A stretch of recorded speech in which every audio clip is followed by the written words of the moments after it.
तो धर्म की शिक्षा मेरे लिए ये था कि पाप करने वाले इंसान को नरक मिलेगा और जो इंसान धर्म के काम करेगा उसको स्वर्ग मिलेगा।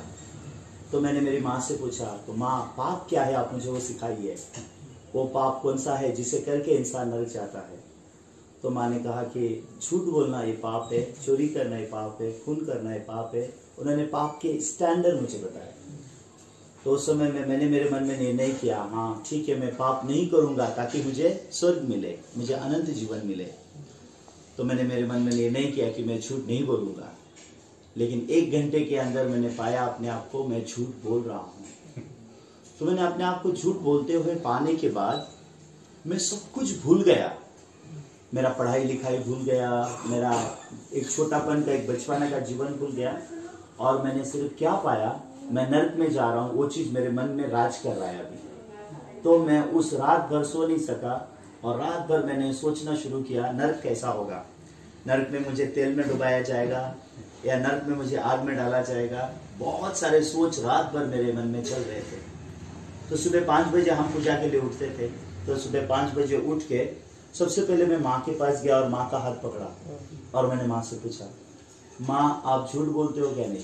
सबसे पहला सवाल माँ से ये था, आप झूठ बोलते हो क्या नहीं। तो माँ उत्तर देने को तैयार नहीं है। माँ आप झूठ बोलते हो क्या नहीं। 1 बार, 2 बार, 3 बार, 4 बार, 5 बार मैंने पूछा। तो 5वीं बार माँ ने धीरे से कहा, हाँ मैं भी झूठ बोलती हूँ।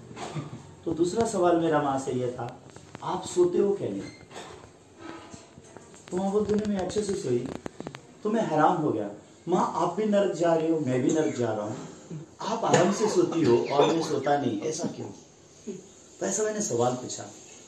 तो उस दिन मुझे क्या समझ में आया, इंसान जो बोलता है और इंसान जो विश्वास करता है इसमें डिफरेंस है। इंसान जो मुख से बोलता है कि पाप करने वाला नरक में जाता है, और इंसान जो मुख से बोलता है कि पाप करने वाला नरक में जाता है लेकिन मन में नहीं मानता, वो इंसान आराम से सो सकता है। लेकिन उस दिन से, वो 8 साल की उम्र से मैंने मेरे नींद को खो दिया इस डर से कि मैं नरक में जा रहा हूँ।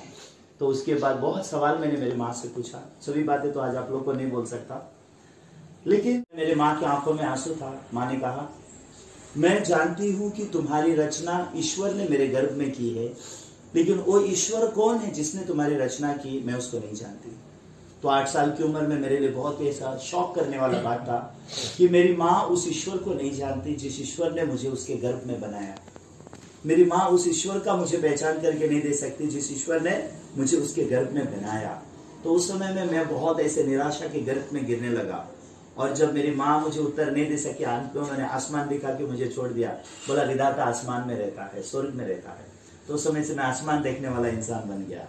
तो मैं आसमान में देख के ईश्वर को सिर्फ एक ही सवाल पूछना चाहता था, इंसान क्यों पाप करता है और पाप करने वाले को नरक क्यों है। क्या ईश्वर के पास एक पापी का बचाने का रास्ता है या नहीं है। मैं ईश्वर को मिलकर उतना पूछना चाहता था। ऐसा नहीं कि मुझे कोई पास्टर बनना था या कोई मिशनरी बनना था या मैं घर घर जाके लोगों का ईश्वर का वचन सिखाऊंगा, ऐसा मेरा कोई प्लान नहीं था। सिर्फ ईश्वर को एक बार मिलना चाहता था, इसलिए ताकि मैं पूछूं कि इंसान पाप करता क्यों है। क्योंकि उस दिन से मेरा हैबिट बन गया, मैं जिसको भी मिलता हूँ हाथ पकड़ रहा हूँ, सर आप झूठ बोलते हो क्या नहीं। जिसको भी मिल रहा हूँ उनका हाथ पकड़ रहा हूँ, आप झूठ बोलते हो क्या नहीं, आप झूठ बोलते हो क्या नहीं, आप झूठ बोलते हो क्या नहीं। मैंने एक भी इंसान नहीं पाया जो बोलता हो मैं झूठ नहीं बोलता, एक भी इंसान नहीं पाया। पूरा गांव में प्रिंसिपल से लेके, पंडित से लेके, माँ से लेके, पिताजी से लेके, भाइयों से लेके, बहनों से लेके, सब के सब झूठ बोलते हैं। फिर ये शिक्षा क्यों दी जाती है कि झूठ बोलना ये पाप है और पाप करने से इंसान नरक में जाता है। ऐसा क्यों हमारा धर्म हमको सिखाता है, और ये शिक्षा हमको क्यों डर देती है, और हम क्यों नरक में जा रहे हैं। ऐसे बहुत सारे सवाल मेरे मन में उन दिनों में गुजरने लगे। तो 12 साल की उम्र में मेरे परिवार लोग मुझसे परेशान हो गए, मेरे इतने सवाल थे। तो लोग मुझे बोलते थे, तुम अभी इतने छोटे हो, तुम ये सोचो क्या पढ़ाई करोगे, भविष्य में क्या करोगे, बड़े बन के क्या बनोगे, शादी कैसे करोगे, परिवार को कैसे बसाओगे, ये सोचो। अभी तुम इतने छोटे हो, ये क्यों सोचते हो कि नरक में कौन जाएगा, स्वर्ग में कौन जाएगा, ईश्वर कौन है, ईश्वर कहाँ है। तो मेरे बात किसी के साथ मेल नहीं खाने की वजह से आसान नहीं था लोगों ने मेरे दिल को समझने के लिए, जिसके दिल में नरक का डर है। मेरे दिल में सच में नरक का डर था। मैं मरूंगा तो मैं पक्का नरक जाऊंगा, ये चीज ने मेरे को रात भर में सो नहीं सकता था। उस समय से मैं बहुत सारे ड्रग्स में गिर गया, अल्कोहल में, शराब में गिर गया और बहुत सारे दर्द और पीड़ा का मैंने जीवन जिया। तो उम्र के 25 साल तक मैंने ऐसी जिंदगी जी। उम्र के 25 साल तक मैंने, कोई ऐसा मंदिर नहीं होगा जहां मैं नहीं गया, जहां तक जा सकता था। मस्जिद ऐसा नहीं होगा, मेरे मन में कोई ऐसे धर्म की दीवार नहीं थी। कौन सा धर्म किस पर, मैं खाली उससे मिलना चाहता था जिसने मुझे बनाया। इसलिए मैं मंदिर भी जाता, मस्जिद भी जाता, चर्च भी जाता, उधर भी जाता, उधर भी जाता। कहाँ है हमको बनाने वाला, उससे कैसे मिला जाए और पाप का छुटकारा के बारे में कैसे जाना जाए। एनी हाउ मैं कहीं भी कोई भी चीजों से नहीं मिल सका। अंत में मैं निराश हो गया और मैं किस कंक्लूजन में पहुंचा, एक तो ईश्वर है ही नहीं, और दूसरा है तो भी वो बहुत मतलबी है, अपना स्वर्ग में रहता है और हमको इस पृथ्वी में छोड़ दिया है। और इस पृथ्वी में हमारा जीवन एक जानवर से भी गया गुजरा है। कभी कभी रात को रास्ते पे सोते हुए कुत्ते का कान पकड़ के उसको पूछ लेता था, तू जितनी शांति से क्यों सो सकता है, तुझे इतना आराम क्यों है, मैं इंसान होने के नाते भी क्यों मैं खुश नहीं हूँ, क्यों मेरे पास शांति नहीं है। तो उस समय कुत्ता भी मुझे उत्तर नहीं देता, वो भी भौंक के चिल्ला के मुझे छोड़ देता था। तो मैं ऐसा अकेला बन गया, ये जीवन के जैसा समय बीतता गया मैं अकेला बन गया। तो एक समय ऐसा आया कि मेरे दोनों किडनी फेल हो गए और मैं ड्रग्स बहुत लेने की वजह से मैं सीधा नहीं खड़ा हो सकता था। मेरा चमड़ा और हड्डी एक हो गया और जब मेरा किडनी फेल डायग्नोस हुआ उस समय में मेरे पास जीने के लिए कोई रास्ता नहीं था। उस समय मुझे सुसाइड करने के लिए मैं विवश हो गया, क्योंकि मैं इलाज करने के लिए मेरे पास पैसे नहीं है, मुझे सपोर्ट करने वाला कोई भी नहीं था। इवन मेरे जन्म देने वाले माँ बाप ने भी हाथ उठाया, बोला बस अब और हम तुम्हारा साथ नहीं दे सकते। तो मैंने देखा इंसान की एक सीमा है साथ देने की, इंसान एक सीमा तक ही साथ दे सकता है। उस समय मैं पूरी रीति से टूट गया।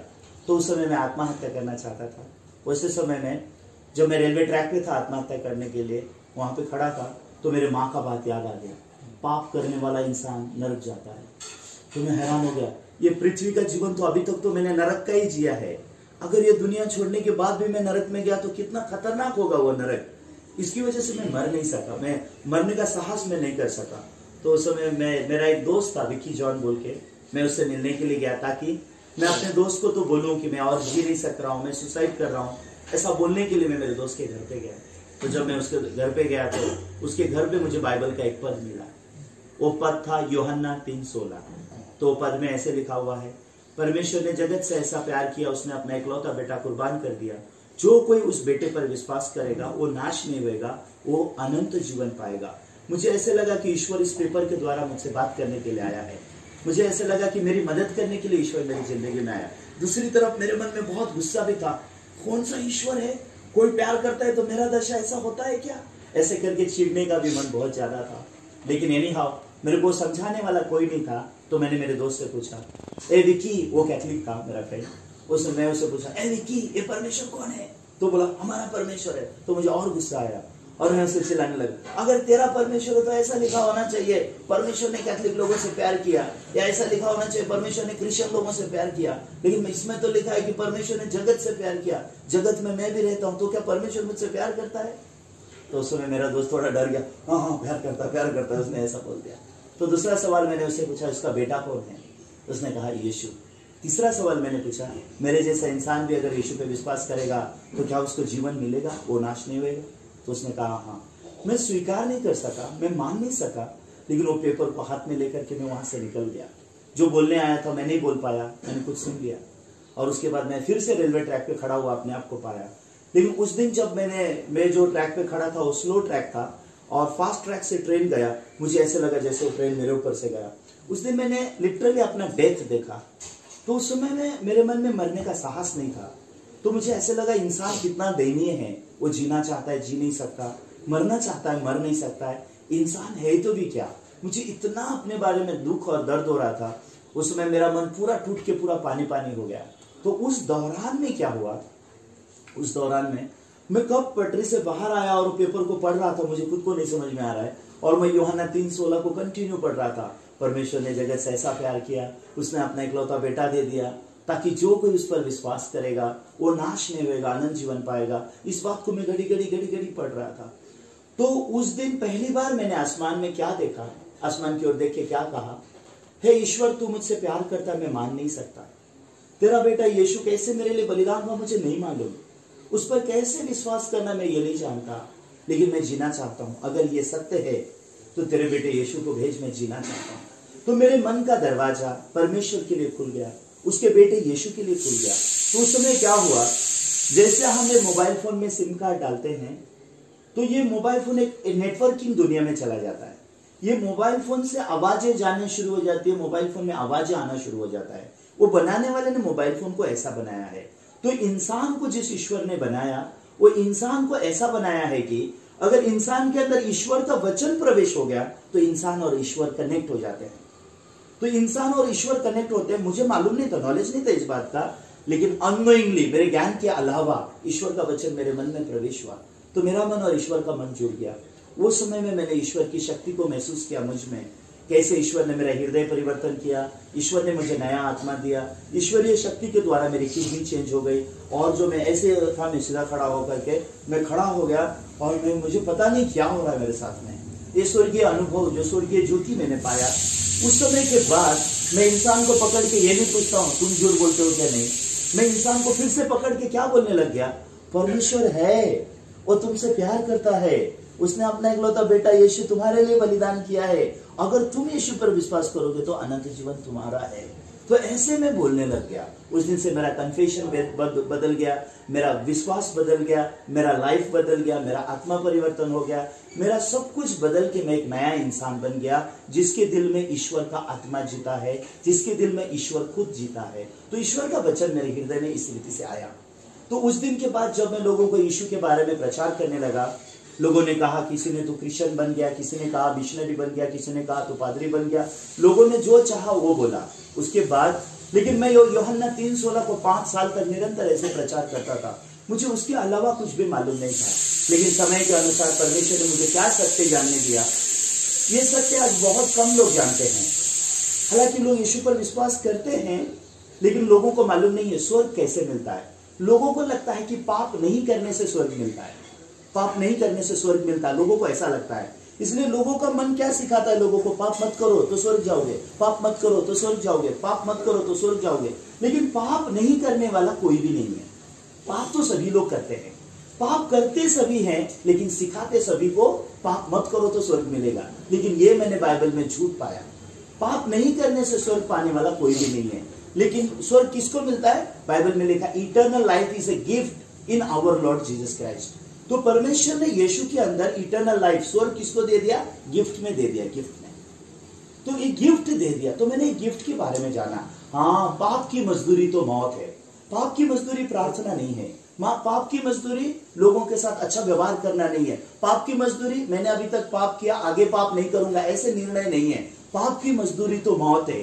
तो प्रभु यीशु मसीह संसार में आके हमारे पाप को लेके उसने उस मजदूरी को चुकाया, मृत्यु, और हमारा पाप उसने क्रूस पर खत्म करके उसने हमको गिफ्ट दे दिया। Eternal life he given us as a gift. तो जब से मैंने इटर्नल लाइफ का एक गिफ्ट पाया है, तब से लेकर के आज 14 साल हो गए ये गिफ्ट को एग्जैक्टली जानने के बाद। तो इन 14 सालों से मैं हर गांव-गांव, नगर-नगर जाकर के ये गिफ्ट के बारे में प्रचार करता हूँ, क्योंकि ये दुनिया में सभी लोगों को ऐसा लगता है कि अच्छे काम करने से ही स्वर्ग जाते हैं, पाप करने वाला कभी स्वर्ग नहीं जा सकता, पाप नहीं करने से स्वर्ग मिलेगा, ऐसे बहुत सारे कंसेप्ट लोगों के पास है। लेकिन बाइबल साफ कहती है इटर्नल लाइफ एक गिफ्ट है। क्रूस के चोर ने भी वो गिफ्ट को पाया, वो चोर ने कुछ भी नहीं किया, लेकिन बस वो गिफ्ट को पाया और वो इटर्नल लाइफ उसका हो गया। तो इटर्नल लाइफ परमेश्वर ने हमें इस रीति से दिया। तो मैं इस इटर्नल लाइफ के बारे में प्रचार करता हूं कि एक इंसान कैसे इटर्नल लाइफ गिफ्ट के तौर पे पा सकता है, इसका मैं सुसमाचार प्रचार करता हूं। तो इतना ही था जो मैं आप लोगों के सामने गवाही दे सकता हूं फिलहाल, क्योंकि आप यहाँ पे दूसरे मकसद से हैं। मैं यहाँ पे सुसमाचार प्रचार सभी बहुत लंबे समय तक तो नहीं कर सकता, लेकिन इतना ही था जो मैं अपनी गवाही देना चाहता था कि कैसे ये इटर्नल लाइफ मुझ तक आया। तो ये इटर्नल लाइफ के बारे में मैं प्रचार करता हूँ। ये मेरा विश्वास भी है, ये मेरा सुसमाचार प्रचार करने का तरीका भी है, और इस तरीके से परमेश्वर मेरे जीवन को चला रहे। तो अराउंड 17 साल मैंने महाराष्ट्र में मिनिस्ट्री की, और उसके बाद अभी 3 साल के आसपास हो गया मैं अभी यहाँ पे गुवाहाटी में आकर के सुसमाचार प्रचार कर रहा हूँ। और परमेश्वर के अनुग्रह से हर गांव, नगर नगर में हम घूमते हैं और सुसमाचार प्रचार करते हैं। कुछ लोगों को अजीब लगता है, कैसे स्वर्ग कैसे फ्री में मिल सकता है, how heaven can get freely, to go to heaven we have to do something. लोग ऐसा सोचते हैं, बस वो सोच है खाली, कर तो कोई कुछ नहीं सकता। क्यों? हम सब पाप में जन्मे हैं, स्वर्ग में जाने के लिए कुछ नहीं कर सकते। लेकिन यीशु मसीह ने जो गिफ्ट दिया, जो तोहफा दिया है, वो तोहफे के द्वारा हम लोग स्वर्ग में जाते हैं। ये बात को मैं नगर नगर गांव गांव जाकर के समझाता हूँ और लोगों को पापों की क्षमा और नए सिरे से जन्म लेने का रहस्य ये क्या है इसके बारे में प्रचार करता हूँ। तो मैं आज आप लोगों से मिलकर मैं बहुत धन्यवादित हूँ।